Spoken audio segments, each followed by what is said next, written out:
કચ્છના ગાંધીધામના સોની બજાર વિસ્તારમાં આવેલી સ્ટેટ બેંક ઓફ ઇન્ડિયાની શાખામાં એક ચોંકાવનારો બનાવ સામે આવ્યો છે, જ્યાં 3 અજાણ્યા યુવકોની ત્રિપુટીય બેંકનો ઓટોમેટિક ડિપોઝિટ રકમ વિડ્રો મશીનના ડેટા કેબલ સાથે છેડા કરીને કુલ 4.69 લાખ રૂપિયાની ચોરી કરી છે।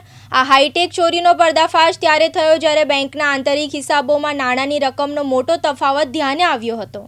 ચોરીની આ ઘટના 11 સપ્ટેમ્બરથી 14 સપ્ટેમ્બર દરમિયાન બની હતી। SBI branch manager Kamlesh Lambodar દ્વારા ગાંધીધામ એ ડિવિઝન પોલીસ સ્ટેશનમાં નોંધાવવામાં આવેલી ફરિયાદ મુજબ 19 સપ્ટેમ્બરના રોજ રિજનલ કચેરીએ જાણ કરીને એડીડબ્લ્યુએમ મશીનના કેસના હિસાબમાં 4.69 લાખ રૂપિયાની ઘટ છે। ફરિયાદીએ તાત્કાલિક કેસ ઇન્ચાર્જ સાથે મળીને એટીએમ ટ્રાન્ઝેક્શનની વિગતો તપાસી। આ તપાસમાં સામે આવ્યું કે 11 થી 14 સપ્ટેમ્બરના ગાળામાં જુદા જુદા 7 બેંક ખાતાના એટીએમ કાર્ડ્સ વડે મશીનમાંથી શંકાસ્પદ રીતે વધુ પડતા ટ્રાન્ઝેક્શન કરાવવામાં આવ્યા હતા। આ ટ્રાન્ઝેક્શનની સંખ્યા અને રકમ સામાન્ય કરતાં ઘણી વધારે હતી। શંકાના આધારે બેંકના અધિકારીઓએ મશીન પાસે લગાવેલા સીસીટીવી કેમેરાના ફૂટેજ ચેક કર્યા હતા। ફૂટેજમાં સ્પષ્ટ દેખાયું કે આ દિવસો દરમિયાન 30 થી 35 વર્ષની વયના 3 યુવકો દ્વારા આ તમામ શંકાસ્પદ ટ્રાન્ઝેક્શન કરાવવામાં આવ્યા હતા। ચોર ત્રિપુટીય ચોરીને અંજામ આપવા માટે એક ચોક્કસ પેટર્ન અપનાવી હતી।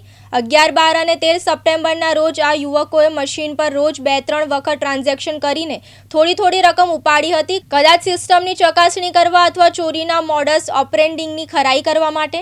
14 સપ્ટેમ્બરના રોજ આ દિવસે તેમણે પોતાના કારનામાઓનો અંત લાવ્યો। માત્ર એક જ દિવસમાં ત્રિપુટીએ એક સાથે 40 વખત ટ્રાન્ઝેક્શન કરીને 3.99 લાખ રૂપિયા ઉપાડી લીધા હતા। પોલીસ ફરિયાદ જણાવ્યું કે આ સમગ્ર કૌભાંડ મશીનના ડેટા કેબલ સાથે છેડા કરીને આચરવામાં આવ્યા હતા।